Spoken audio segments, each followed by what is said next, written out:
Well, this is a nice crowd. You got a lot of people.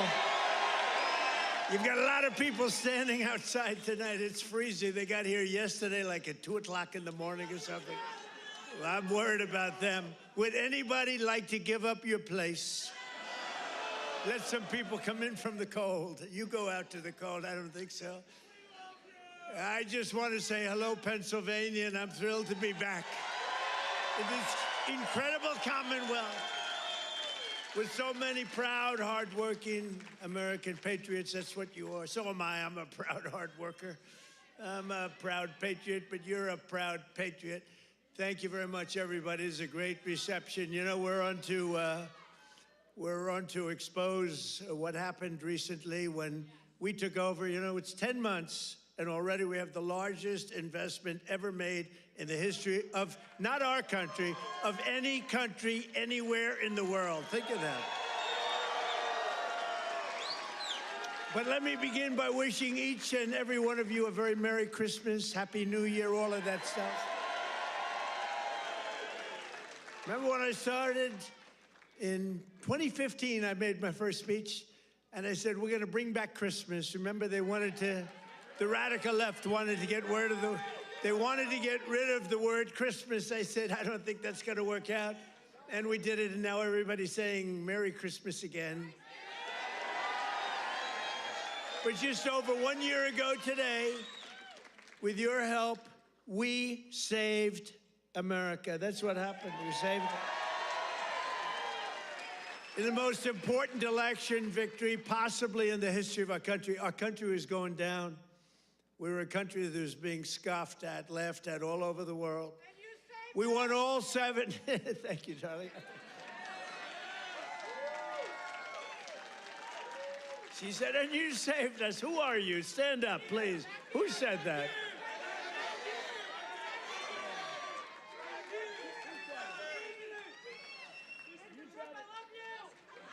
I love her.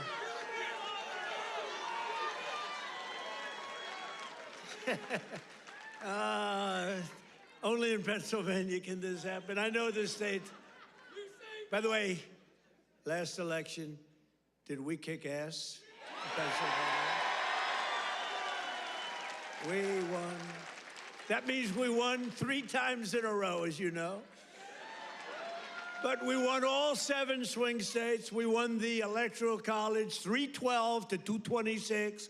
We won, and by the way, the real vote was much more than this, but we wanted to make it too big to rig. We won the popular vote for the first time of any Republican in many decades, and we won 86% of all counties in America, 2,700 to 525. That's good. We did it. Not me, we did it. And now, after just 10 months in office, I'm pleased to report that America is winning again, Pennsylvania is prospering again, and I will not rest until this Commonwealth is wealthier and stronger than ever before.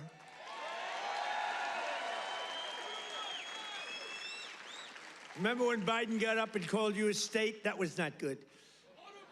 He said, it's great to be back in this state. Where are we? Where are we? What state is it? It's Pennsylvania. Oh, okay. No, we're respected again as a country. We're respected.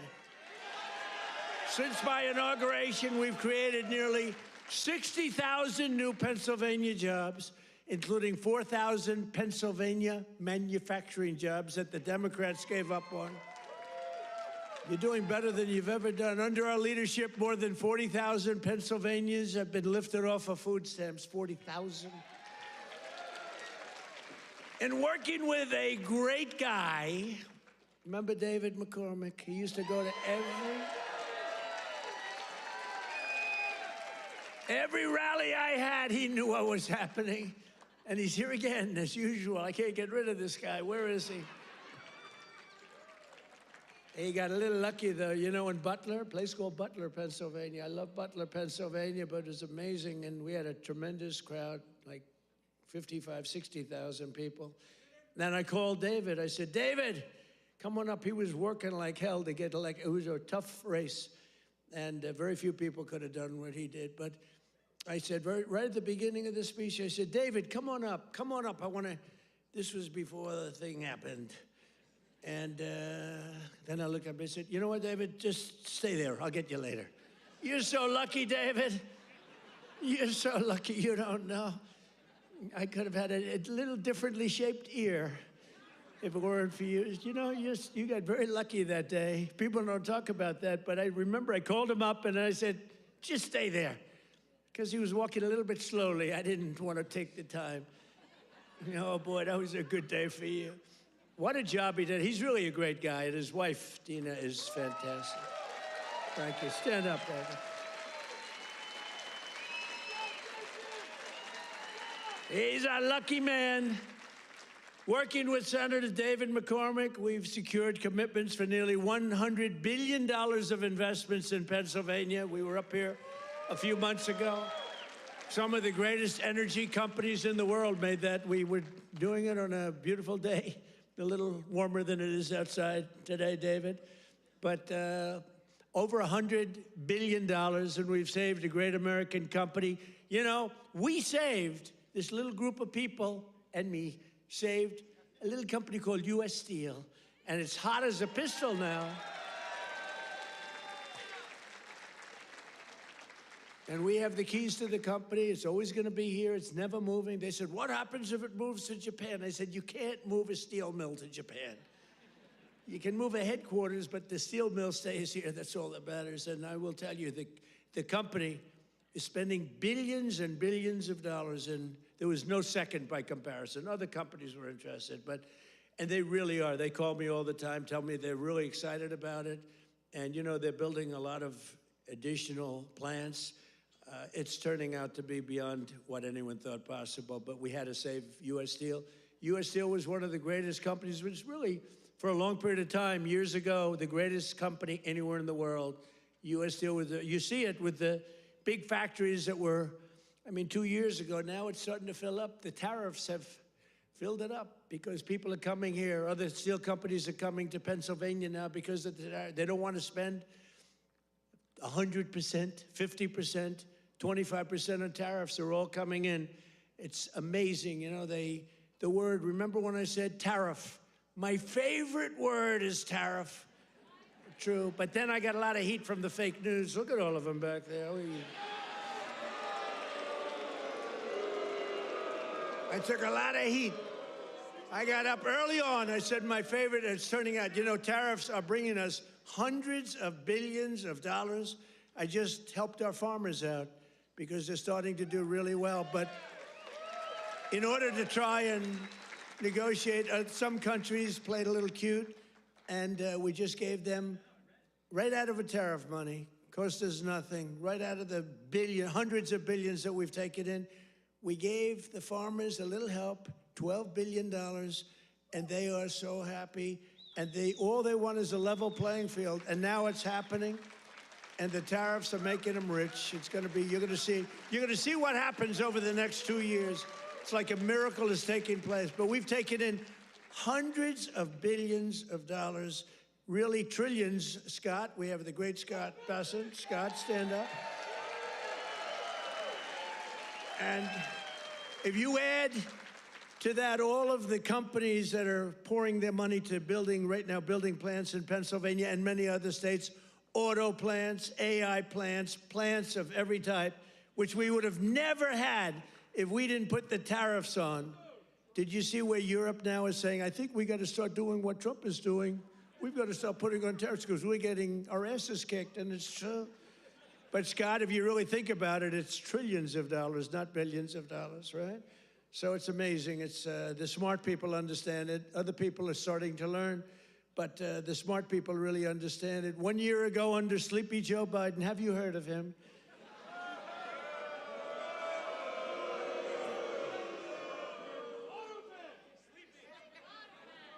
You know, okay, look, the king of Saudi Arabia told me this. He said, sir, 1 year ago, I was in Saudi Arabia. Somebody complained that I was making a foreign trip. I went to Saudi Arabia, Qatar, and UAE. I brought back $4 trillion. They said, he shouldn't be traveling. He should focus on home. What the hell do you think I'm doing? And 250 Boeing jets. I brought it back so much, everything. Then they say, he should, you know, the stupid people, they say, he should be leaving our country. Yeah, let's sit around and twiddle our thumbs. It's, no, it's sort of crazy, right? But 1 year ago, the king of Saudi Arabia said it. He said, sir, 1 year ago, you were a dead country, dead. They were focusing on China. They were looking for, you know, who's next on line, frankly. And he's a good man. And the emir of Qatar said it. UAE said it. The big company, the big, smart country said it. We were a dead country 1 year ago. We were dead as a doornail. We were going down the tubes. And now we're the hottest country anywhere in the world. There's nobody close. Sure.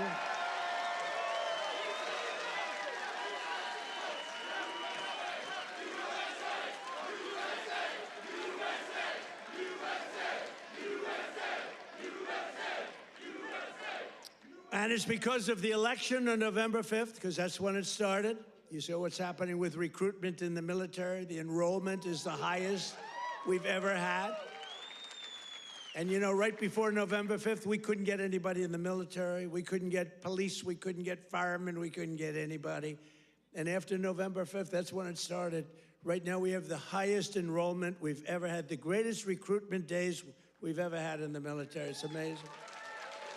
So it's November 5th, and it's also, again, it's a thing called tariffs. And I told you, I was about to say that, you know, because I love the weave, the weave. You know what the weave is? You go here, bing, bing, bing, bing. You always have to get back to the right location. But otherwise, they'll criticize you for straying from the speech. By the way, if I read what's on the teleprompter, you'd all be falling asleep right now. But it's true, 1 year ago, and during periods of time, I'd say my favorite word is the word tariff. I love it more than any other word in the dictionary. And the fake news said, it's terrible. What about God? What about family? What about religion? What about your sons, your daughters? What about how terrible that's this? So I moved it back to 5th. I have it to 5th, and now I'm in no trouble with the fake news, you know? They say, what about religion? They always find, so you have to weave a little bit with the punches. You have to go, you know, the boxers, you got to go with the punches. But it's been amazing what's happened, and it's been amazing. It's a transformation of our country. I have the greatest oil man anywhere in the world. I see him sitting right there, Chris Wright.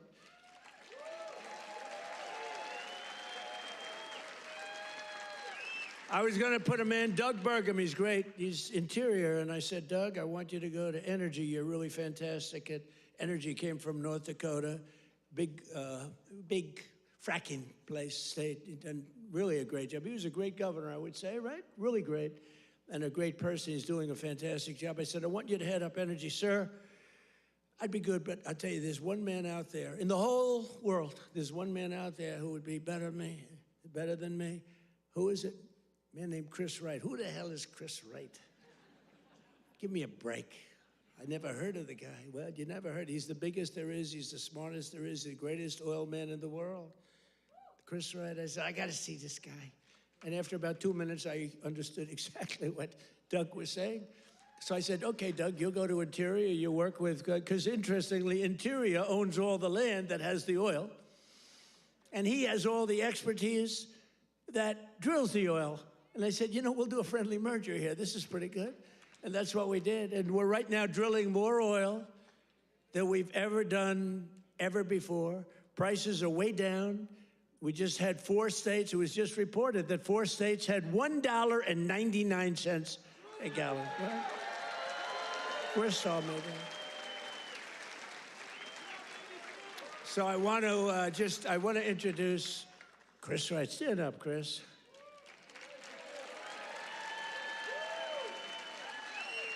Who would think, you look at him, he's a nice looking guy and all that. Who would think he's rated, I mean, he's the most talented oil guy. He can put his nose in the ground and tell you whether or not there's oil. Other people have to spend billions of dollars on machinery and equipment, and it doesn't work. So I want to thank you. You're doing a great job. And is it true? We are right now, energy overall, not only the oil and gas, we are right now involved in more energy and have more energy in the works by far than we've ever had before. Is that right? Yeah, not even close. Yeah. And I have no higher priority than making America affordable again. That's what we're going to do. And again, they caused the high prices, and we're bringing them down. It's a simple message. If I had one message tonight, you know, this is being covered like all over the world. This is crazy, because I haven't made a speech in a little while. You know, when you win, you say, oh, I can now rest. So Susie Trump, do you know Susie Trump? Sometimes referred to as Susie Wiles, Susie Trump. She's the great chief of staff at the, they don't use the word chief of staff anymore because of the Indians got extremely upset. But now the Indians actually want their name used, which is true. They never didn't want it used. But the chief of staff, and she's fantastic, she said, we have to start campaigning, sir. I said, I won. What do I have to do already? They said, we have to win the midterms, and you're the guy that's going to take us over the midterm. Where's Susie? Susie, come on, Susie. Look at Susie. Susie's the greatest. And who do we see there? We even brought our superstar today, Caroline. Stand up, Caroline.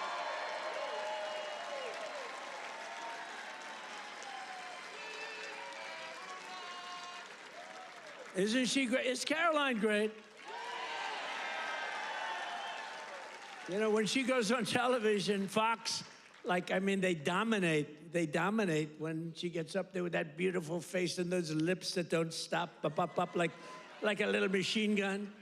She's got no fear. You know why she has no fear? Because we have the right policy. We don't have men in women's sports. We don't have to sell men in women's sports. We don't have to sell transgender to everybody. We don't have to sell open borders where the whole world is allowed to come into our country from prisons and everywhere else. So she's got a little bit easier job. I wouldn't want to be the other side's press secretary, right? Thanks, Carolyn. Great job. We appreciate it. But that's our message. They gave you high prices. They gave you the highest inflation in history, and we're bringing those prices down rapidly. Lower prices, bigger paychecks. You're getting lower prices, bigger paychecks. We're getting inflation. We're crushing it. And you're getting much higher wages. I mean, the only thing that's really going up big, it's called the stock market and your 401ks. It's going up. But I say it, you know, and I said it the other day, and a lot of people misinterpret it. They say, oh, he doesn't realize prices are high. Prices are coming down very substantially. But they have a new word. You know, they always have a hoax. The new word is affordability. So they look at the camera and they say, this election is all about affordability. Now, they never talk about it. They never talk. Thank you very much. They say I'm not allowed to run. I don't know what the hell that's all about, but that's okay. He said 4 more years. You see the new hat? We have 4 more years. 2028. We have all sorts of.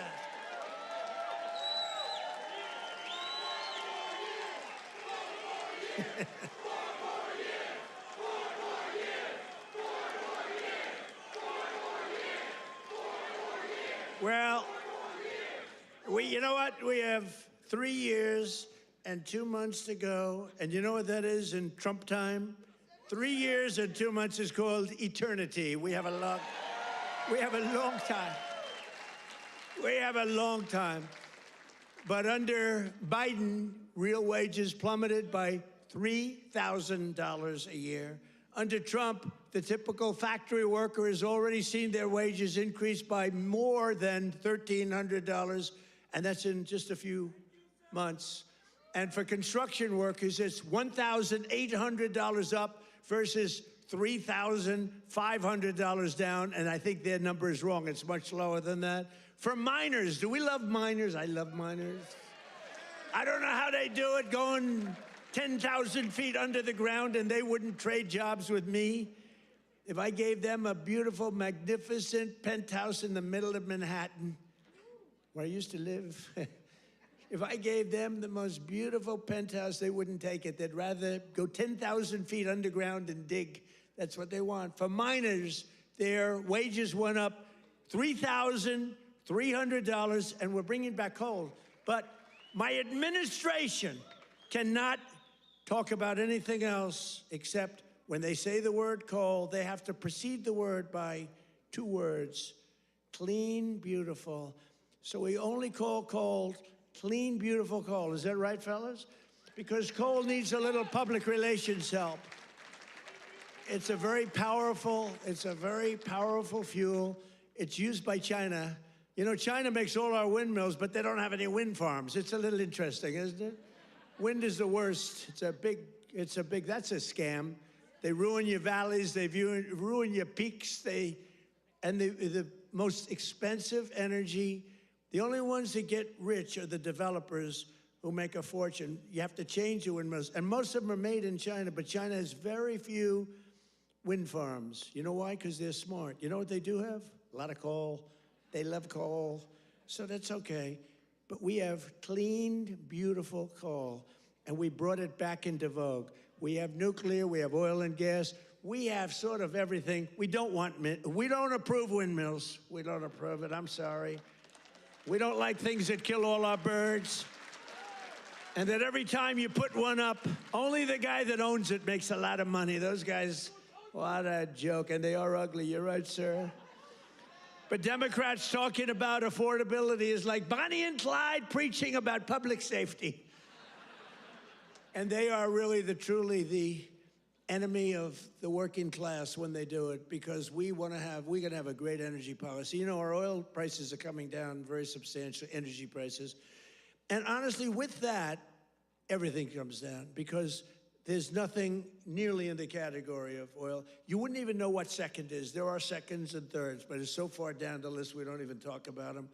You get energy prices down, which we're doing. Again, the greatest amount of drilling, the greatest amount of fuel being produced right now in our country than ever before, by far. It's not even a contest. And when that happens, those prices come down. That's why you're seeing oil per barrel coming down nicely, very nicely. We don't want to go so rapidly, because we want the people that produce it to keep producing it, but they're doing good. But it's amazing. But when energy comes down, your other prices come down too, all of your prices, and that's exactly. We inherited the highest prices ever, and we're bringing them down. We inherited the worst inflation in the history of our country. Think of that.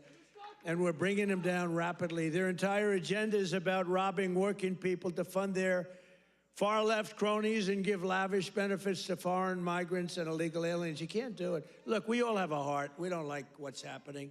But you know, when they allow them to come in, we have a border that, by the way, they don't talk about the border. Why don't you talk about the border anymore? The border is, for months, it's closed. Actually, their people, because they're radical left, their people, radical left, they rate the border and everything. You know how many people came into the border over the last 7 months? You know what it is? 0. 0.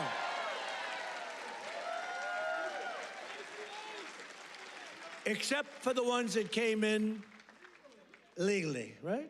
Legally. When Biden and congressional Democrats had power, they blew up our economy, sent prices soaring. Look, the poor guy, he didn't know what the hell was happening. Okay, I'm sorry. It wasn't him. It was the lunatics that circled. Yeah, it was the auto pen. You're right. I can't believe I didn't say that. I hate when you beat me to the punchline. I would not have said.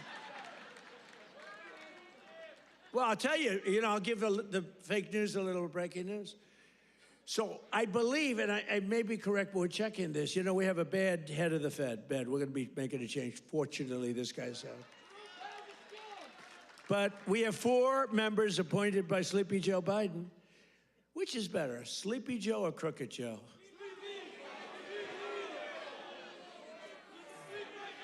Historically, when I've done polls, you know, from people. You know, I do my own polls. I go to a big arena, we have 20,000 people. I say, which you like, Sleepy Joe or Crooked Joe? And I learned, I save millions of dollars. I don't have to do any polling, okay? Typically, Crooked Joe wins. I'm surprised. Because to me, he's a sleepy son of a bitch, you know, who destroyed our country. If we didn't come along, and it's not me, it's all of us. If we didn't come along, this country was destroyed, I'll tell you. It would have been destroyed. But now Democrats in Congress want to take us straight back to the Bidenomics. You know, they don't change. And I don't really talk about it because, for instance, I watched a congressman the other day on a television show. They were interviewing a Democrat. He was fighting like hell for men to play in women's sports, okay? And I was going to put something out. I was going to make he's a well-known congressman. And I said, you know, let's save it about 2 weeks before the election, right, David? We don't want to do it now. What the hell good does it do now? Let's save it for about 2 weeks because we don't want them to change. Just let them keep going. I think transgender for all is a great, great thing for the Democrats to be talking about. Transgender for every member in your family. If they're not feeling well that night, let's just change their sex. Now, let's not talk about it. Let them go and let them fight to get these things. I think open borders are great, you know, where prisons are emptied into our country, right? Where people from all over the world being dumped into our country, the people that aren't wanted in their countries, by the way. I think that's a great, like Somalia. Welcome. Do we have any individuals from Somalia in the group? Please raise your hand. That's for Minnesota. You know, that's called the Great Big Minnesota Scam with one of the dumbest governors ever in history.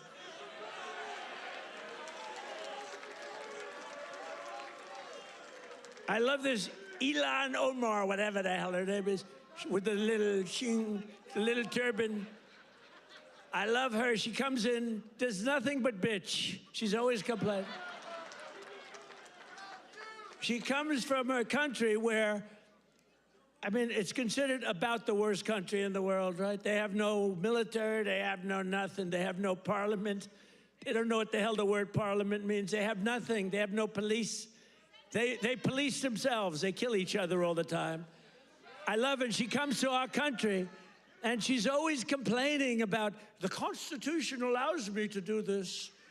We ought to get her the hell out. She married her brother in order to get in, right? She married her brother.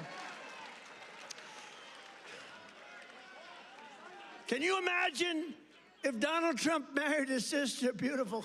She's a beautiful person. If I married my sister to get my citizenship, do you think I'd last for about 2 hours, or would it be something less than that?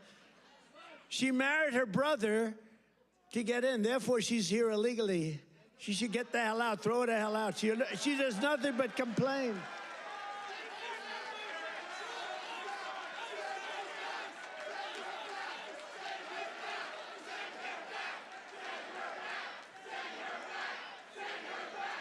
So now, and we have our savior in this room. His name is Secretary of the Treasury, Scott Bessent. He's right there. Because that very handsome man, by the way, if you're picking the Secretary of the Treasury, is he like the perfect guy for a movie? He's made for the movie. Stand up, Scott. Look at him. No, he's central casting. He's central casting. But you don't, under that beautiful exterior is a killer. And here's what happened. He is in charge of the investigation of Somalia and the billions of dollars they have robbed from Minnesota, right? I hope you do your job.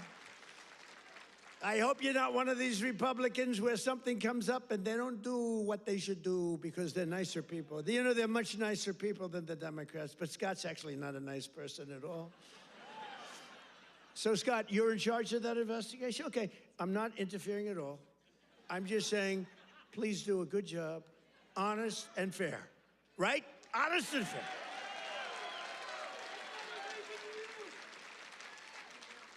Oh, if he's honest and fair, you know what he's going to find? It's great. I'd love to have that job. They may switch jobs with you. I'd love to have that job. They ought to get him the hell out of here. They hate our country. And she hates our country. And her friends hate our country. And AOC hates our country. They all do. And we have a new candidate in the great state of Texas, where I won Texas by more votes than anybody. And you have to understand, I'm being judged by these bad people back there, the fake news. So anything I say that's slightly off, I get like headlines. Donald Trump exaggerated, or Donald Trump lied. They give me Pinocchios, Washington Post, a Pinocchio. They lie every day. They give me a Pinocchio. But think of this. If I make even the slightest mistake, what they do is they go after me. Everything I say is correct. We have now a new candidate.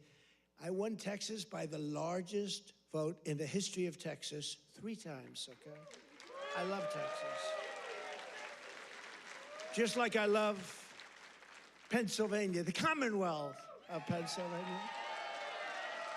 Just like I love, honestly, every one of our states. I love all of our states. And we've done so well. I love all of our states. What? By the way, is this a different country now than we had a year and a half ago? Right? What a difference.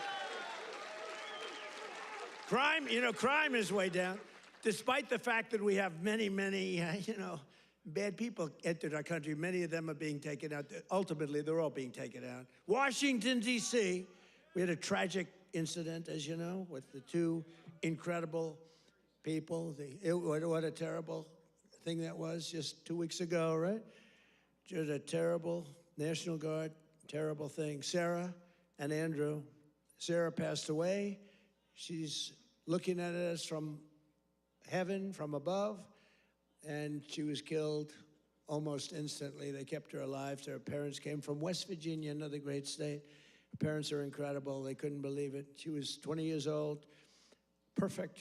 She was just getting a little promotion. They were so proud of her. She was on her way up, and she was shot in the head, shot in the head. They were able to keep her alive long enough for her parents to come in from West Virginia and say goodbye to her. And Andrew is the second one, who's also from West Virginia National Guard, incredible people. And so they were both from West Virginia. And his mother's named Monica. And Monica's the most positive person I've ever seen. The night that he was so badly hit and the doctors gave him almost no chance, I called their hospital room and spoke to her. And she said, sir, he'll be fine. Oh, no, I'm telling you, I'm praying. The whole country is praying. Sir, I'm telling you, don't worry about it. He's going to be fine. This is the mother talking to me. And the father's like devastated. He's an incredible guy too, both. And I went and invited them to the Oval Office, and they came in. She said, sir, he's fine. It was amazing, actually. And today, Monica, she said, we're all praying, and I'm praying. And then she called to say, sir, he moved his finger today. This is like 3 days later. He moved his finger. And today I got a call that he got up from bed. Do you believe that? He got up. He got up.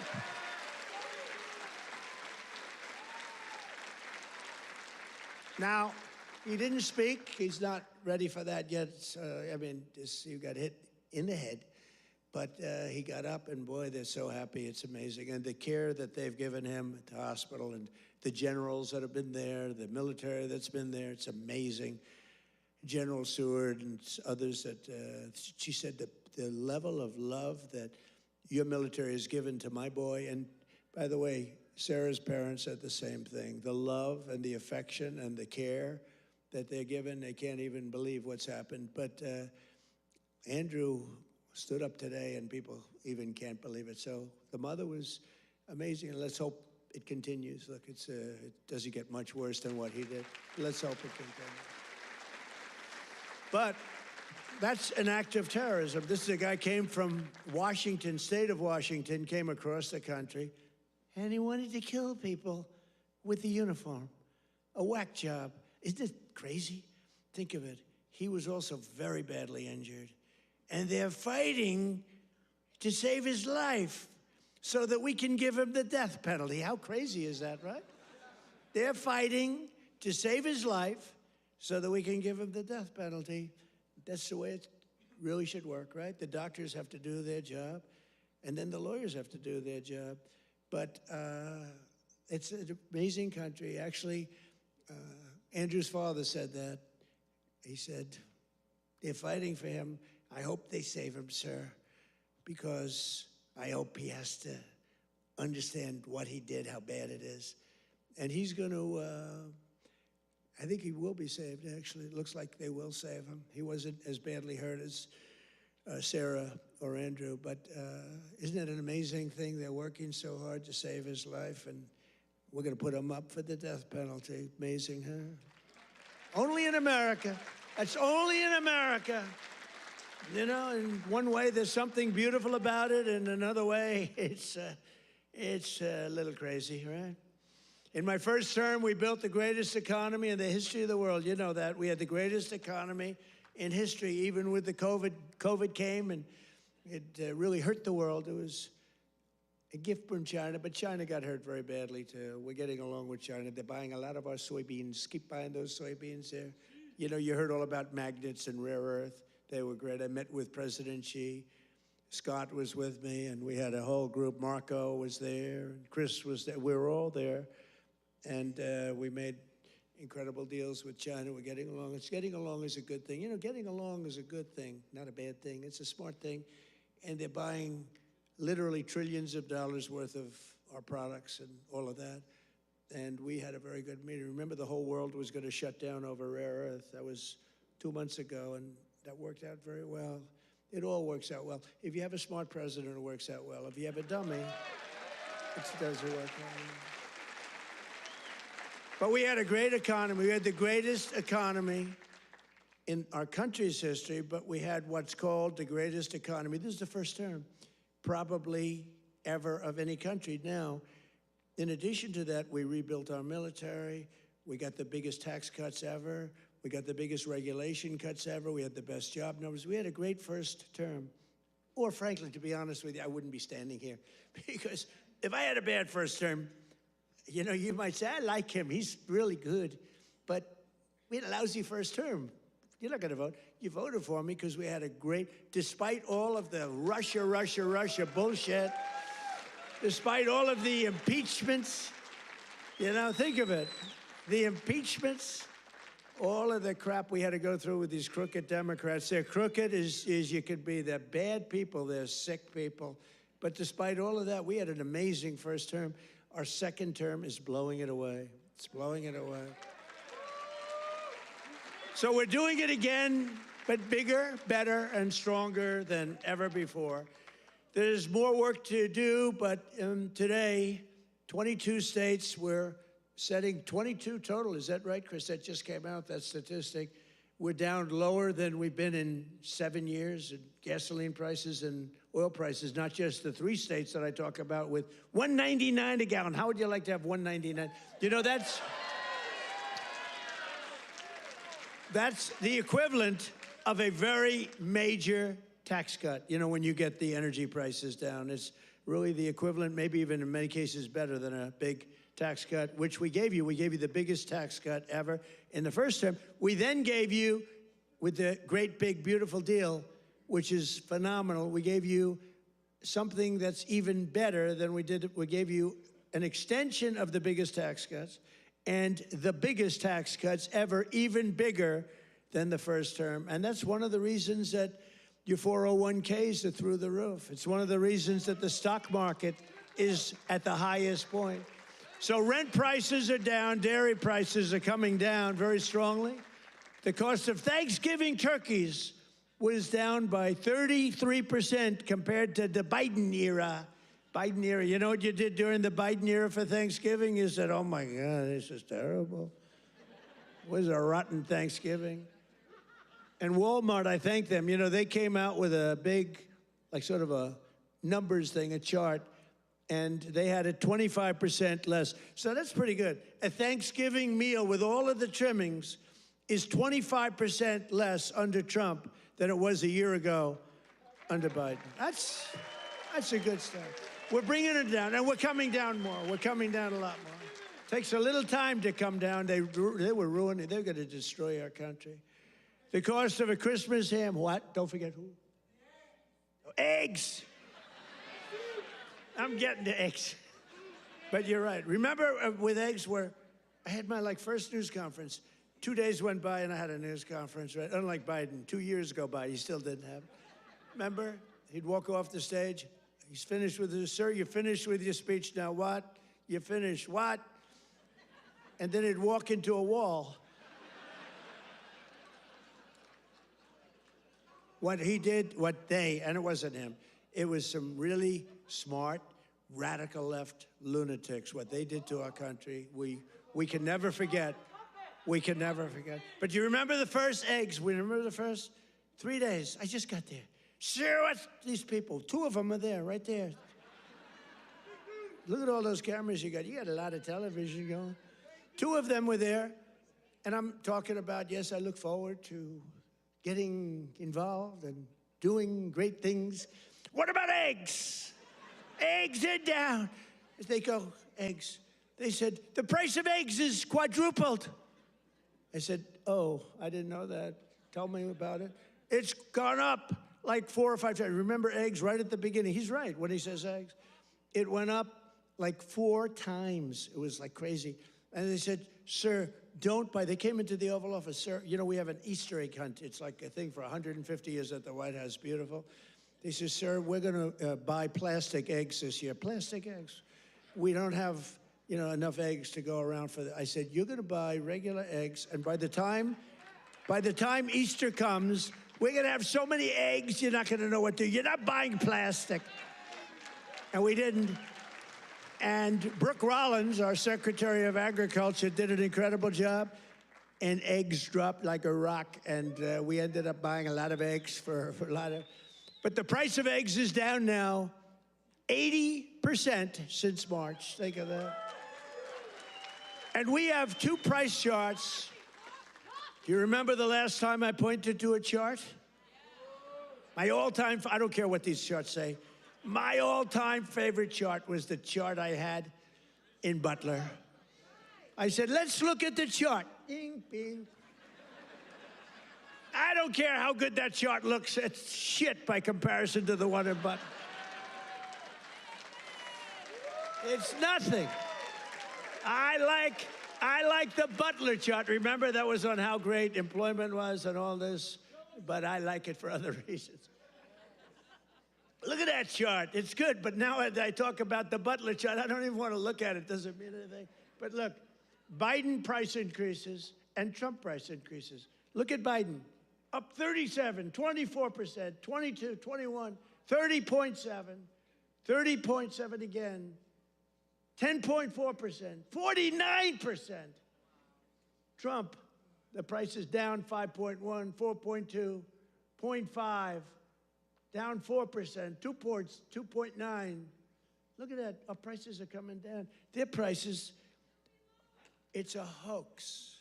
They're just, remember they said the Inflation Reduction Act, remember that? Billions and billions, hundreds of billions of dollars, the inflation, and after they got it approved, because we had a few Republicans that went along with that whole hoax. And remember, we're gonna pass the inflation. And I said, there's nothing to do with inflation reduction there. There's nothing to do with that. It had nothing to do with inflation either way, other than raising inflation, perhaps, because it was such a stupid. And then they admitted, they fought it like, oh no, this is inflation. After they got the thing passed, then they said, we agree, it has nothing to do with inflation. Screw you, we don't care. That's what it is. We're dealing with bad people. And the word affordability is the exact same thing. And I can't say affordability hoax because I agree the prices were too high, so I can't go to hoax because they'll misconstrue that. But they use the word affordability, and that's their only word. They say affordability, and everyone says, oh, That must mean Trump has high prices. No, our prices are coming down tremendously from the highest prices in the history of our country. And look at that chart. Let's see the next one. You have another one, I think, mortgage rates. Even with a lousy Fed chair. We have a lousy Fed chair. Oh, and by the way, it looks, you're going to have to check this, please. I just heard it could be that all 4 commissioners in the Fed signed by Biden, including Too Late. You know who Too Late is? Too Late, pal? Jerome Too Late. He's too late with his interest rates for a reason. He's a bad guy. He's not a smart guy, but he's a bad guy. Too Late. Is he going to lower rates a little bit finally? Did you see where Jamie Dimon, respected guy, said, you got to get the rates down, you schmuck, you know? But I hear that the auto pen may have signed those commissions. If they signed those commissions, now maybe I'm wrong, but we're going to check. Have you checked that? Are you hearing it? Who signed it? Did he sign it or did the auto pen sign it? I'm hearing the auto pen. You know, you can't use the auto pen unless it's very strongly authorized, unless you show you know what the hell you're doing, which is impossible of him to show. So, I don't know. I think it's something we have to look into. You put people there that are not authorized to be there. I know I signed Chris Wright. I signed everything, but I signed Chris Wright. If I gave you an auto pen, they could throw you the hell out of here, Chris. The difference is they would do it, you know? We try and be too nice. No, would you check that, Scott, okay? Because I'm hearing that the auto pen could have signed maybe all 4, but maybe a couple of them. We'll take 2. So look at that, Biden. I love that laugh. Who's the woman with that great hearty laugh? That's a woman that likes Trump. That's how beautiful. Anybody can laugh with that happiness. She likes Trump. He likes Trump, too, with the hat. Yes, that's right. Thank you. Thank you, man. Thank you. So Biden, new yearly mortgage cost increases, and Trump, new yearly. Look, we went down with our rates. They went up with their rates much. That's a lot. So with us, you save $2,900, almost $3,000. And with them, you go up. It costs you $15,000. You don't hear that because the fake news doesn't tell you that. And these are charts. These are government charts. These are not made up by Donald J. Trump. These are government charts. Do you have a third chart? Because I like these charts very much. Not as much as Butler, but I like them. You have any other charts? Because so far they're playing quite well. Oh, look at that. Real wages. Look at that.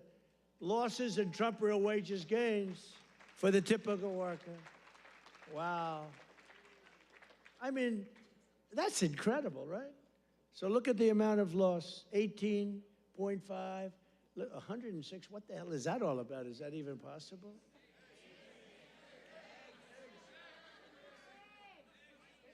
Biden food, oh, I see. No, that's eggs. You moved that chart very quickly.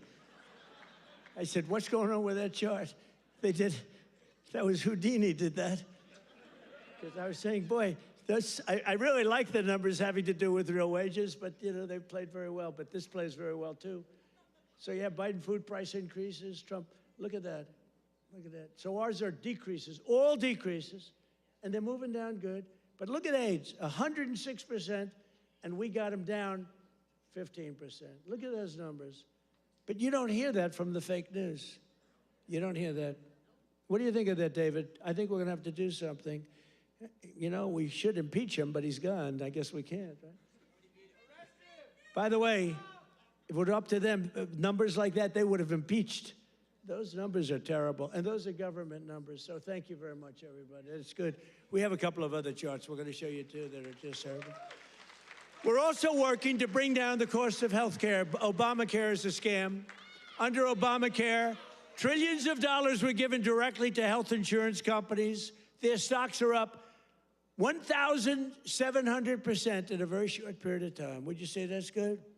Obamacare's primary purpose was to pay off insurance companies. You know, the insurance companies back the Democrats very heavily. I want to give billions of dollars directly to the people. I want to take all of the billions and billions and actually trillions, but over a period of time. And I want to give all of that money we give to the big, fat, rich insurance companies. I don't want to give them nothing. I want to give nothing to the insurance companies. I don't want to give all, because they're sucking our country dry with this scam by the Democrats. That was Obama, and I've always said it, Obamacare, but now you see the numbers because your premiums are going up on Obamacare and everything. It's forcing everything up.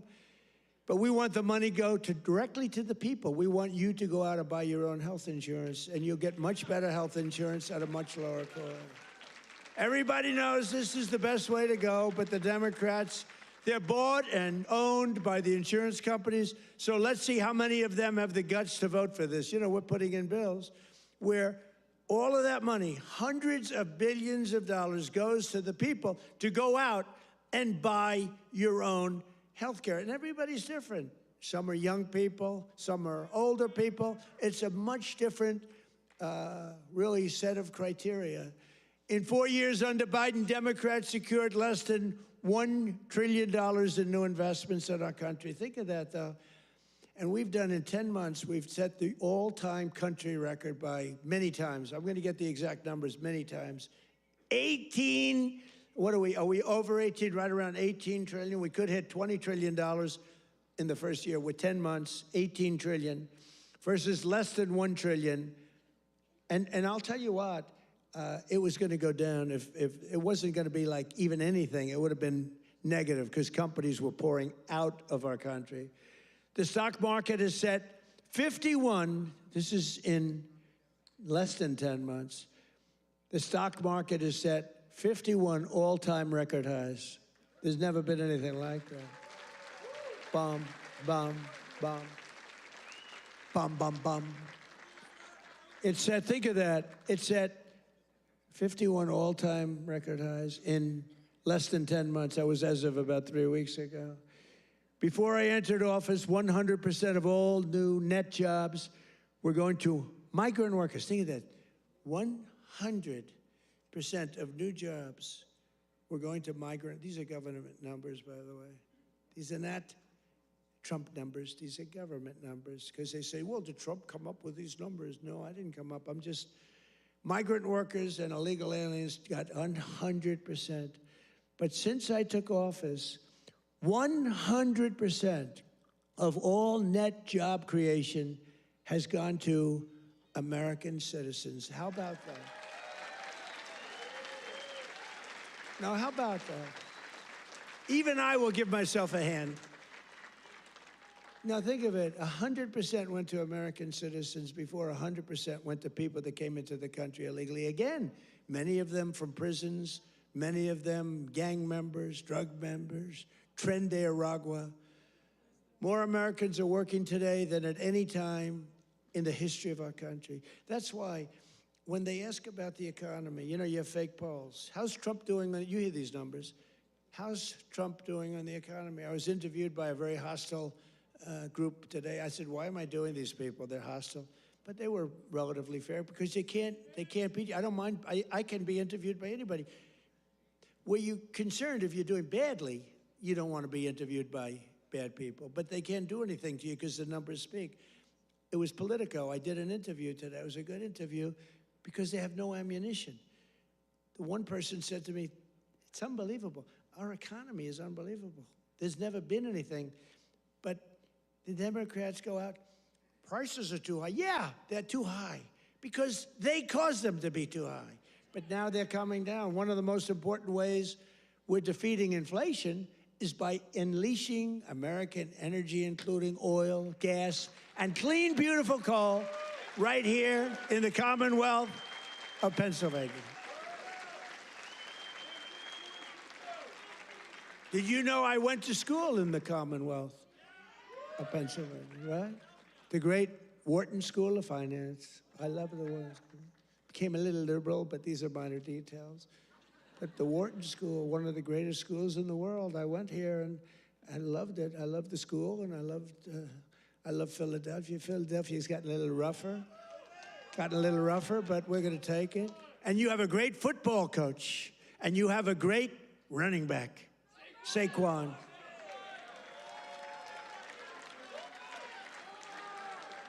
You know, I got to know Saquon a little bit, and my hand will never be the same. I patted him on the back. I said, Saquon, let's go. You're my partner today. Let's go win. Because it was like I hit a piece of steel. I said, what the hell is with you, Saquon? That's pretty, he's good. But he's a better football player than he is a golfer, trust me.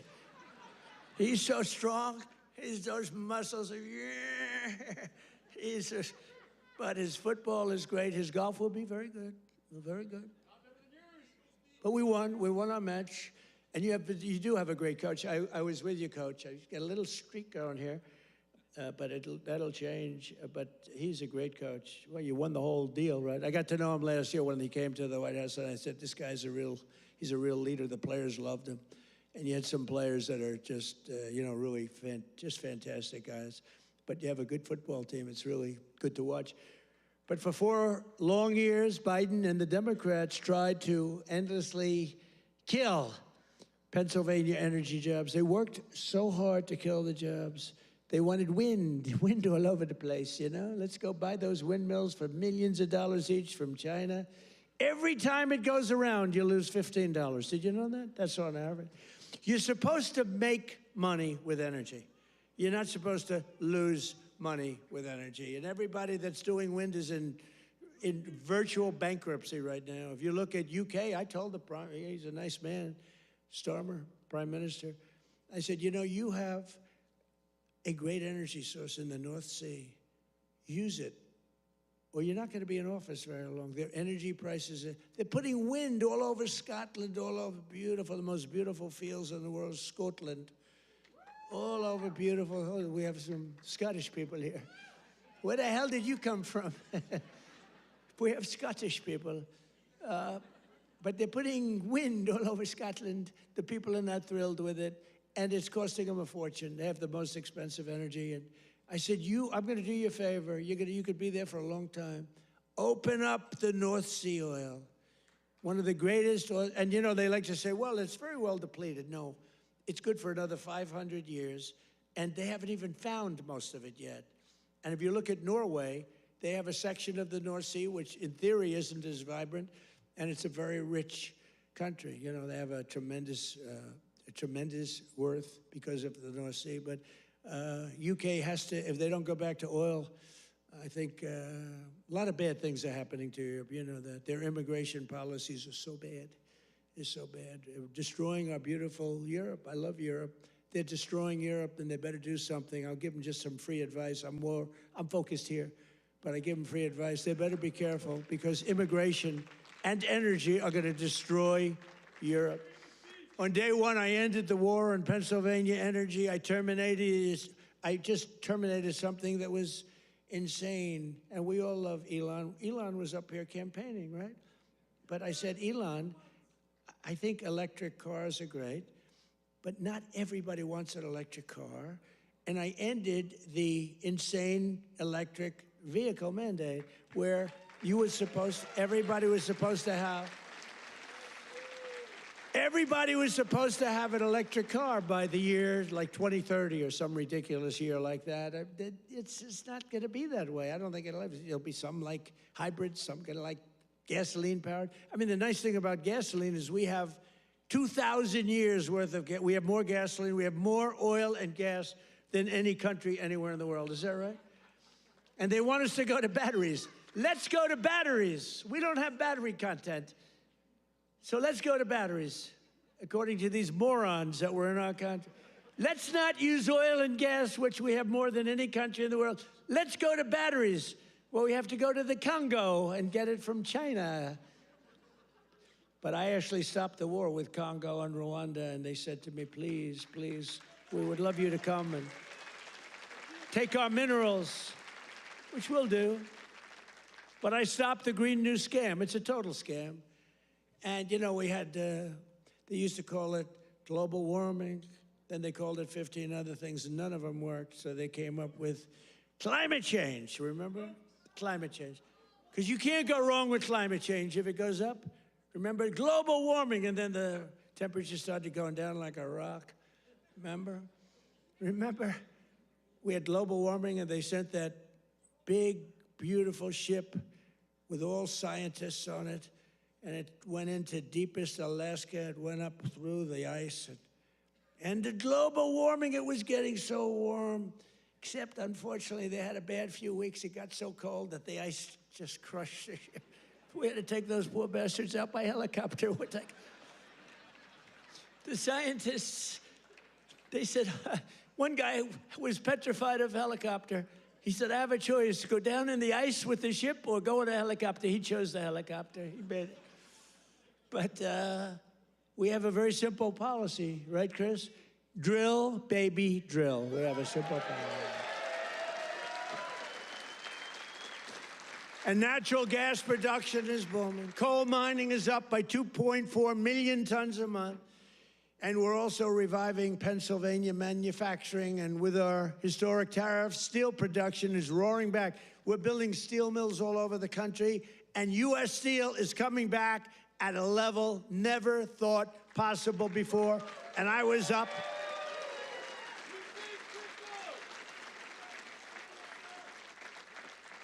And I was up here and with the workers and with Selena. Do you know Selena? Does everybody know? And with some other people. We were up with some great people, and we spent the whole day, and they were determining whether or not they want to make which one of the deals. I went to the workers. I said, which one do you like? We picked the right one. As I said before, billions of dollars they're spending. And the steel workers are doing phenomenally better. I think you're going to do better than you've ever done before. You were losing all of your steel. If we didn't have tariffs, you would have no steel. We wouldn't have one steel mill anywhere in the United States. And that would be really bad for, Scott, national security. We need, the one thing you need steel. You know, you can give up certain products. You can give up pencils. Because under the China policy, you know, every child can get 37 pencils. They only need one or two, you know. They don't need that many. But you always need steel. You don't need $37 for your daughter. 2 or 3 is nice, but you don't need $37. So we're doing things right. We're running this country right. We're also putting thousands of dollars in the pockets of hardworking Pennsylvanians with the largest tax cuts in American history. That's no tax on tips, no tax on overtime, no tax on Social Security for our great seniors, no tax. And all of that kicks in on January 1st. You know, it hasn't kicked in yet. I mean, we're doing great, and it hasn't kicked in yet, and it's amazing. And it's one of the reasons they said, sir, would you mind going on the trail? And I actually like it, you know. I have fun. I haven't read practically anything off the stupid teleprompter. And then my speechwriters they're getting awards for some of the finest speeches, and I haven't even read them. And the award for the finest writer in the history of speechmaking, Ross. Where are you, Ross? Are you here, Ross? Where the hell is Ross? Ross, are you here? Look, first time I've ever introduced him. Ross, get over here. I got it. He's a young, handsome man. He's the greatest. Thank you, Ross. Very low-key guy. Thank you. Look at Ross. He's so shy. I can't believe it. We're joined today by Donna Zajac, a mom and a waitress of over 45 years who lives in Stroudsburg. Does everybody know where Strouds? I know where it is.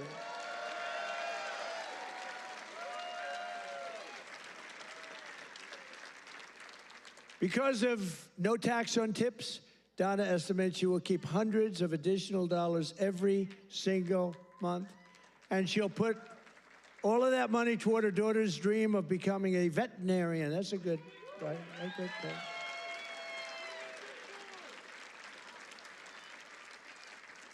Are you here, Donna? Where's Donna? Oh, come on up, Donna. Come on. Come on. You want, say a few words. Look how beautiful she is. She stood up. She wasn't supposed to come up, but when I looked at her, I said, come on up, Donna. Look how beautiful she is. You're not allowed to say that anymore. You know, in politics, if you say somebody's beautiful, that's the end of your political career. I say, I don't care. I don't care.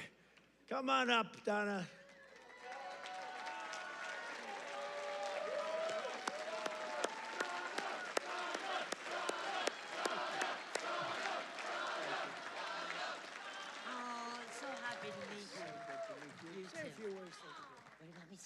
just say whatever. This is always dangerous. Thank you, Trump. Thank you to President Trump for having me. This is like my sister dream, but I love you too. My sister Ann loved you too. But yes, with that money, that would help me with my daughter's tuition. Yes, make it a lot easier. Big difference, for right? sure. Yeah, we love it. Donna. Thank you. Thank you.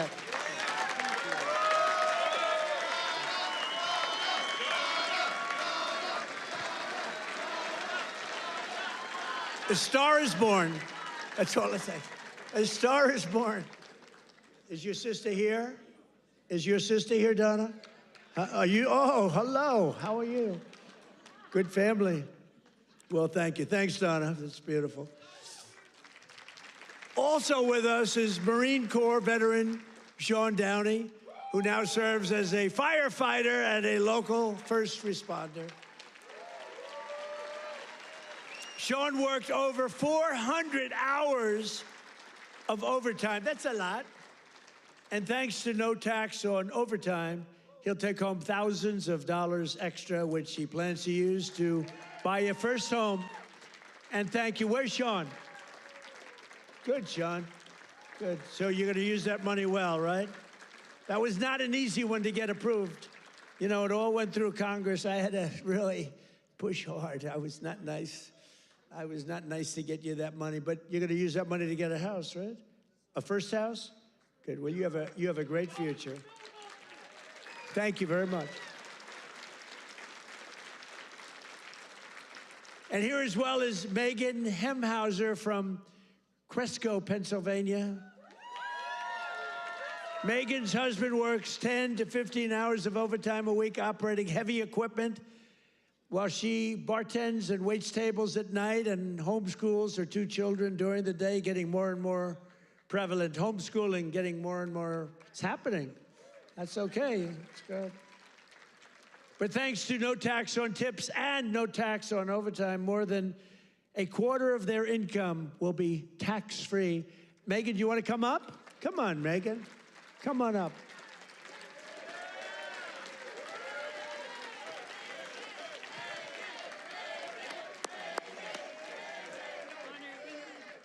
Thank you so much.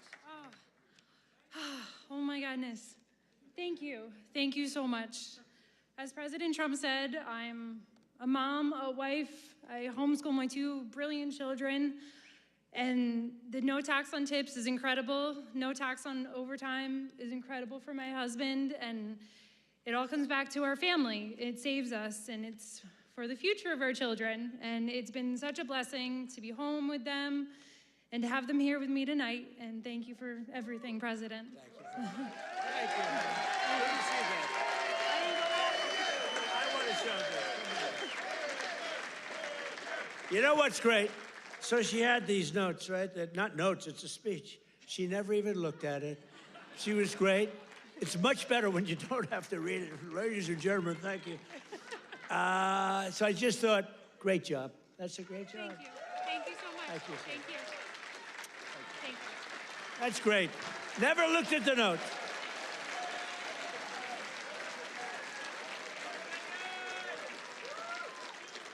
She never looked at those notes. That's pretty cool. I have a lot of professionals sitting right here. They'll get up and read a speech. But Megan didn't have to do that. Another key part of our tax cuts is known as Trump accounts. Under this new program, the federal government will be creating an investment savings account for every single newborn American child with $1,000 to be invested and grow over the course of their life, right at the beginning of birth. Friends, family, employers, and loved ones will be able to add thousands of dollars a year, and it's like a trust fund for every American child. It's going to be something, and it's really exciting. And I want to thank Michael Dell and his beautiful Dell computer. Go out and buy a Dell computer. He got it started. He put up $6.25 billion. And he started with nothing. Think of that. And he just put that up, $6.25 Michael Dell, thank you wherever you may be. Michael is probably in Texas watching us right now. and his beautiful wife. They're a great couple. His wife is incredible. Every single Democrat in Congress voted against these unbelievable benefits for American families. Why would you vote against? Money is being put up, big money is being put up. And you know, these kids, when they get to be 18, 20, 21, 30, 35 years old, they could have $100,000, $200,000, and they're gonna be rich. I mean, they're gonna feel rich, and they're gonna be watching it grow, and they may be helping it grow, who knows, you never know. But it's gonna teach them. It's gonna be a great thing. This was Michael and some other people's ideas. They wanted to do this, and they spoke with their wallet too. They put up a tremendous amount of money. So I just want to thank Michael Dell, his wife and family, and everybody else that was with us the other day. It was a big day, and it's a big event. But we're joined today by some of your representatives who voted to put more money in your pockets. And these are great people. And I introduced David. I'm going to ask him to stand up again, because David McCormick is a really great man in the truest sense. He won a race, you know. He really did well the first time too, but some bad things happened, right? And very few people are willing to do that again. And to be honest, if he would have lost, I know his wife. She's a beautiful woman, extremely into the social scene, but respected by everybody. She would have left him if he lost. And I told him that. Dina would have left him. She's that way. Hey, we can't help it. That's the way she is. So I said, David, you're taking a big risk if you run again, because if you lose twice, your wife is leaving you. And he wasn't worried. Stand up. David McCormick. Yeah. He was so great. He followed me every single time I spoke. He was there, and he got up and he'd speak. And I'll tell you, we had big crowds, David, and the audience listened to you. In fact, they liked him more than they liked me in some cases. I was thinking about, let's keep him off the stage. But they really loved you. And you've been a great senator. And you have a great wife. Thank you very much. Thank you.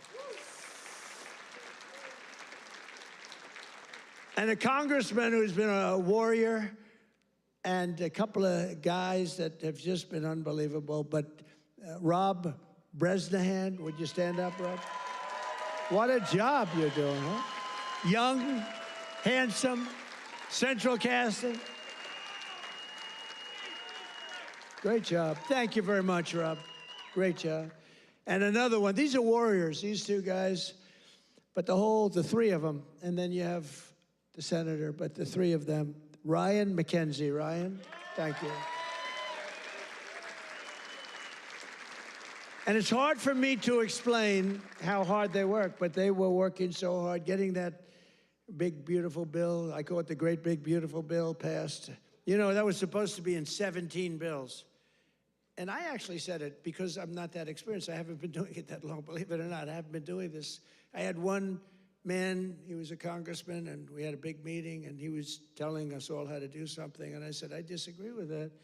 He said, sir, I've had 22 races, and I've won 20 of them. I know what I'm doing. And I said, sir, I've had 3 races, and I've won all 3 of them. And mine was for president. And he said, all right, you got me on that. He's actually a good man. He got a little carried away one day. But that's because these guys wanted to do it my way, too. So we had 17 bills prepared. Dan Muser, right? Stand up, Dan. What a great guy. Stand up, Mrs. Muser. Dan is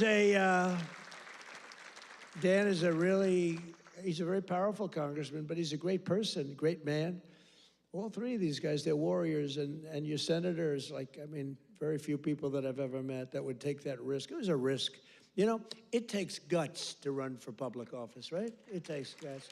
A lot of guys talk, including me. I talked about this for a long time before I did it.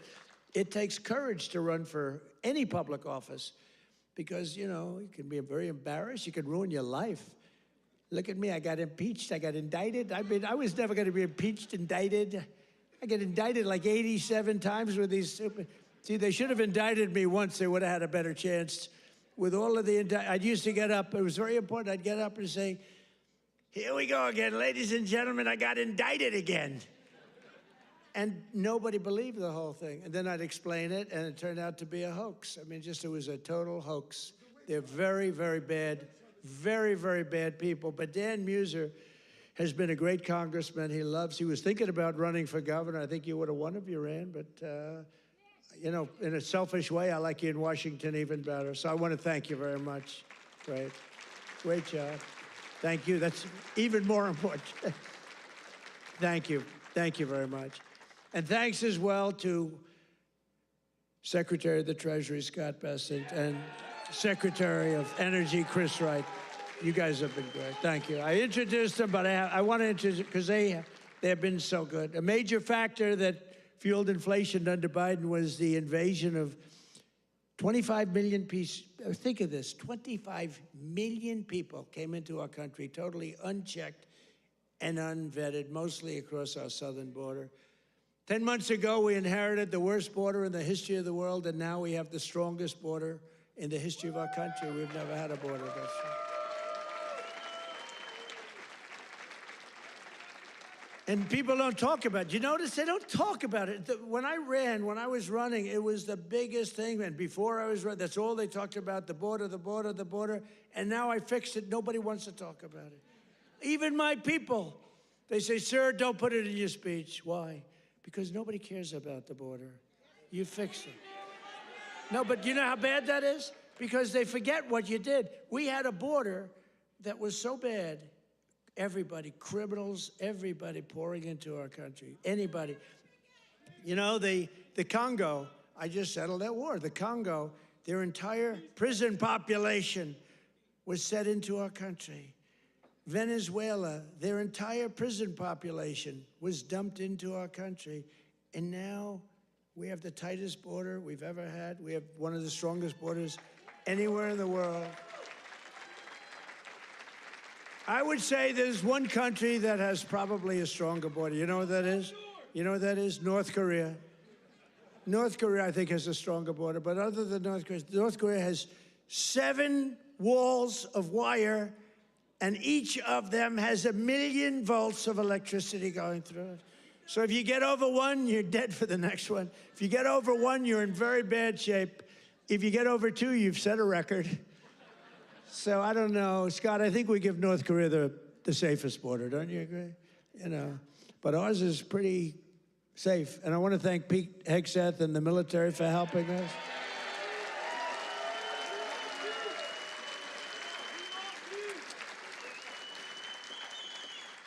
And again, for 7 months in a row, we've had 0 illegal aliens that have been admitted to the United States, and nobody. Do you remember when Biden said, I need legislation to do that? And I said, no, all you need is a new president. I didn't get legislation. Scott, did I get legislation? I said, close the freaking border right now. And they did it. Because our Border Patrol is incredible. ICE is incredible. That ICE, poor ICE, they take a lot of abuse, but they're the toughest people. And again, Washington, D.C. now is, we had the tragedy, which was a terrorism tragedy, but we have Washington, D.C., the safest it's been in 52 years. Think of that. And a year ago, you couldn't walk down a street in Washington, our nation's capital, and now restaurants are booming, restaurants are opening. The restaurants were all closing, now the restaurants are opening. You can't get into a restaurant in Washington, D.C. Biden and the radical left Democrats turned Pennsylvania into a dumping ground for hundreds of thousands of migrants from the most dysfunctional places on earth, like Somalia, and gave them billions and billions of your taxpayer dollar. But we didn't really give it. It was stolen. And those people should go to jail. Jail. And if they don't go to jail, Scott Bessent is toast. He's toast. I'll tell you, that could be the easiest case. I think it's too easy for you. Just give it to your assistants. They can do that case. These people are crooks. They don't work. 91% unemployment, okay? It's a scam, and it's headed up by the crooked Congresswoman. Whatever happened to her brother, by the way? Is he still around? Where is he? Yeah, he went low. He went low. He's not happy. Would you look into him too, Scott? Would you find out the brother, please? She said, how dare you say that about me? It's discrimination. Let me tell you, black people love Trump. I got the biggest vote. I got the biggest vote with black people. They know a scam better than anybody. They know what it is to be scammed. Thank you, man. Thank you. I appreciate it. We did great. Thank you. I like this guy. Thank you. We got a tremendous black vote. We got a tremendous Hispanic vote. We got a tremendous, because we speak the truth. They get it. Everybody gets it. Everybody, pretty much everybody gets it. And they know we're the real deal. Our country's become so strong in such a 10 months. Think of it. It's not even a year. It's like, if we keep going like this, I don't know if we can do that. But if we keep going like this, there'll be nothing ever in history like it. Already, they are saying better than Lincoln, better than Washington, better than anybody. The best 10 months ever in the history of the presidency.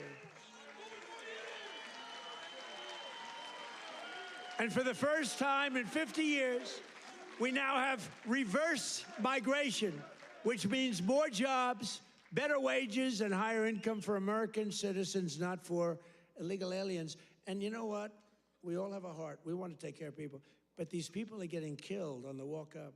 They're dying. They're dying. They have to go through jungles. We don't realize this. They are going through areas that are not it's not possible to get through some of the areas. They're going through jungles down in the Central America, South America, some of these areas with snakes, with crocodiles and alligators.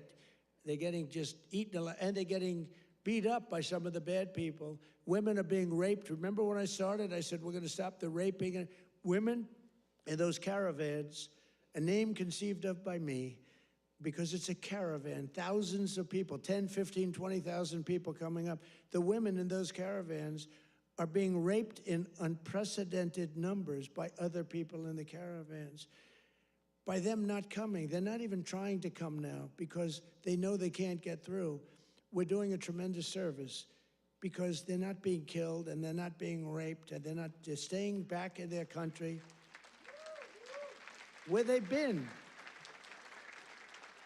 And they've been taken care of. I've also announced a permanent pause on third world migration, including from hellholes like Afghanistan, Haiti, Somalia, and many other countries.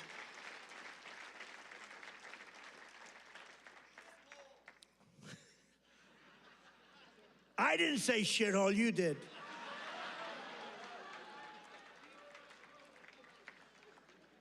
Remember I said that to the senators they came in? The Democrats. They wanted to be bipartisan. So they came in and they said, this is totally off the record. Nothing mentioned here. We want to be honest because our country was going to hell. And we had a meeting. And I say, why is it we only take people from shithole countries, right? Why can't we have some people from Norway, Sweden, just a few? Let us have a few.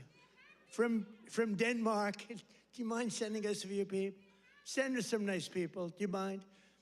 But we always take people from Somalia, places that are a disaster, right? Filthy, dirty, disgusting, ridden with crime. The only thing they're good at is going after ships. But they don't go after our ships. You know why? Because that same missile that knocks the crap out of them, that with the drug dealers from Venezuela and others.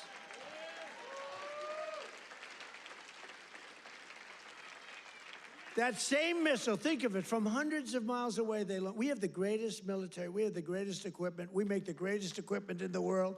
I bought more equipment. We rebuilt the military in the first term. Then Super Joe gave a lot of it to Afghanistan, but it was a lot, but relatively little. But we're still adding to it a lot. But I'll tell you what, I'm looking at this big tough guy with the red hat on. I like that guy. But stand up, let me just see what you look like. Nobody's going to mess with him. Okay. He's central casting.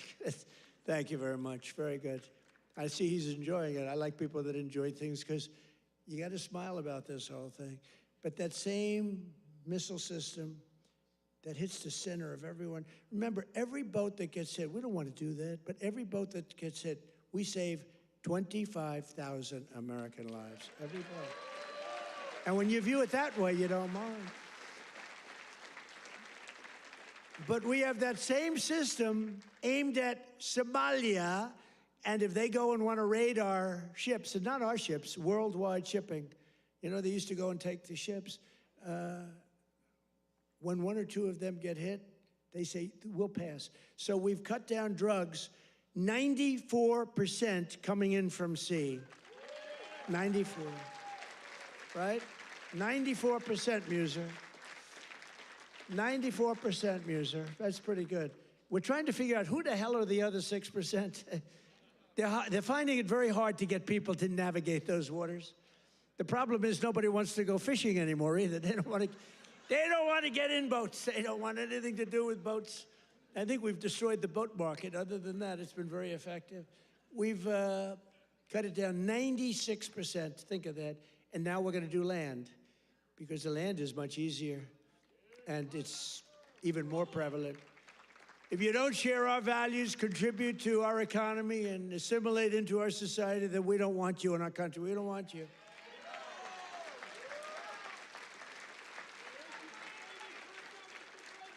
I mean, Ilhan Omar and the people from Somalia, they hate our country. And they think we're stupid people, which actually, when they allow that to happen, they are. That's headed by Governor Walz, one of the dumber people around.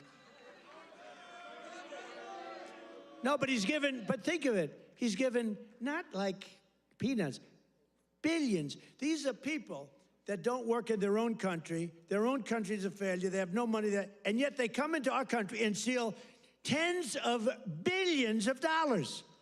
How stupid are we to allow that to happen? They can't earn 10 cents in their country. They come over here and rob. Are we that easy? Are we that easy to allow a thing like that to happen? That's up to you. And look at what's going on in North Carolina. We have a big Senate race. We have a fantastic man, Michael Whatley, running as a Republican, head of the Republican Party. Won elections, won the presidential election for us. He's running against a governor who's a radical left lunatic. And Michael should win. I don't know. It's hard. You beat a two-term governor, but the governor didn't do a good job. But what's happening in North Carolina? Two of the most vicious murders that anyone's ever seen in Charlotte. And it's all run by the Democrats. What's going on there? The young lady from Ukraine, you saw that one where a guy from behind just cut her throat on tape. Can't even watch it. What's going on in North Carolina? You need a Republican running that, and you've got to have a Republican senator elected. If you don't, and Michael Whatley's running, he's going to be great. So we have people from North Carolina here. Otherwise, I wouldn't be wasting so many words, you know. It's a Senate race, but you agree with me, I think, Mr. Senator, right? Together, we've achieved more in less than 1 year than most other administrations have achieved in 8 years. And we're restoring law and order to our cities, backing the men and women of law enforcement. I love law enforcement. And standing with the heroes of ICE and Border Patrol. We've ended political correctness in our military. We've renamed the Department of Defense into the Department of War. I said to Pete, you know, Pete's a tough cookie, and I said to Pete, I used to do interviews with him, and all he wanted to talk about was the military. I said, this guy's great, smart guy, great education, great everything. The press gave him a hard time, real hard time, but he's really proven to be very, very good, very, very strong. Young, strong, smart. We have Raisin Cain, the great general who knocked out ISIS for us in 4 weeks. Raisin Cain, they said it was going to take, right? They said it was going to take 5 years, sir, or sir, it'll take 5 years. He said, sir, I can do it in 4 weeks. Did it in 3 weeks, knocked out ISIS. He did a hell of a job in knocking out the Iran nuclear capability. We knocked out the Iran nuclear capability. Now compare that to Jimmy Carter, the Democrats. Well, he was a nice man, but he was. But we don't really want a nice man. You want to have somebody that's capable. You know, they were talking about Greg Gutfeld. He's a very good guy. Greg Gutfeld, very good.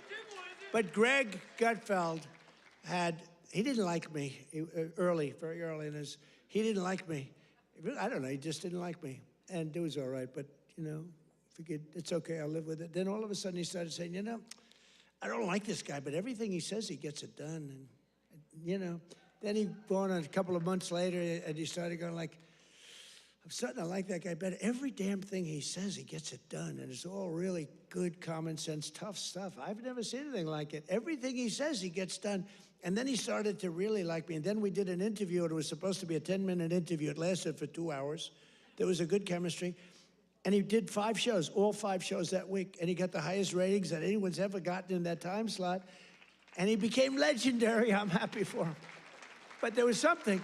But he said, during the process, he said, so would I rather have a guy as president who was really a nice guy who I liked, or a guy who I can't stand that gets everything done and turns our country into a great country again? And he was smart. It was a very interesting process, but he's a great guy. He's doing really well. Totally dominates the late night. Totally dominates against those morons that they have at the other. Kimmel, what bad people. In 10 months, I ended 8 wars, including Kosovo, Serbia, Pakistan and India. They were going at it. Israel and Iran, Egypt and Ethiopia. You didn't know about that. Armenia and Azerbaijan. And I hate to say this, one named Cambodia, Thailand, and it started up today. Tomorrow I'll have to make a phone call, and I think they'll get it. Who else could say, I'm going to make a phone call and stop a war of 2 very powerful countries, Thailand and Cambodia? They're going at it again. But I'll do it. So we're making peace through strength. That's what we're doing. We've cut federal funding for any school that pushes critical race theory or transgender insanity. No more money. We banned the chemical, surgical mutilation of children. Think of this. Can you imagine if you were up here 15 years ago? We have banned the chemical mutilation of children. They'd say, this guy's crazy. We actually had to ban it. But think, can you imagine that? Or I have stopped men from playing in women's sports. They'd say, this guy's crazy. Men don't play in women's sports. Stop men. Well, that's another thing. We stopped men from playing in women's sports, and we're restoring the name of a great president, William McKinley, to Mount McKinley in beautiful Alaska. And I renamed the Gulf of Mexico into the Gulf of America.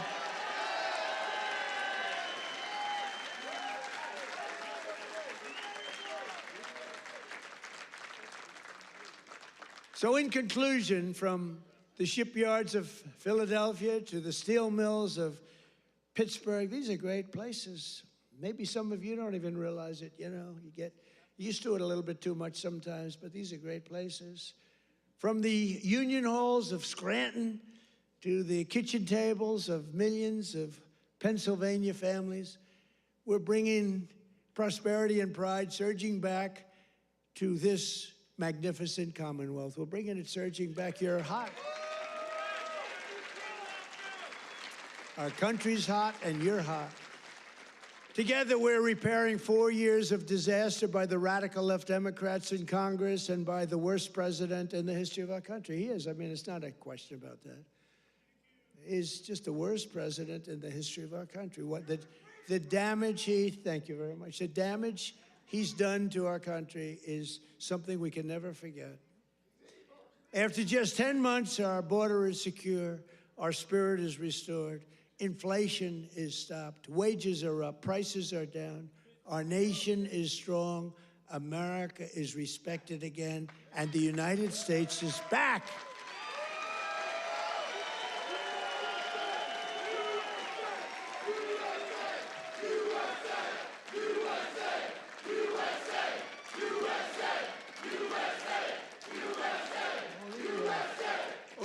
People, right? All these all of my friends right up here. Every single, thank you very much. Thank you. Thank you. Appreciate it. He looks like The Rock. You look like The Rock. Stand up. Let me see what you look like. Yeah, look at that. The Rock would be very happy with that look. Every single day of this administration, we will keep on working for the hard-working American citizens, people that love our country. We will fight, fight, fight, and we will win, win, win. And with your help, we will make America powerful again. We will make America wealthy again. We will make America healthy again. We will make America strong again. We will make America proud again. We will make America safe again. And we will make America great again. Thank you, Pennsylvania. Thank you.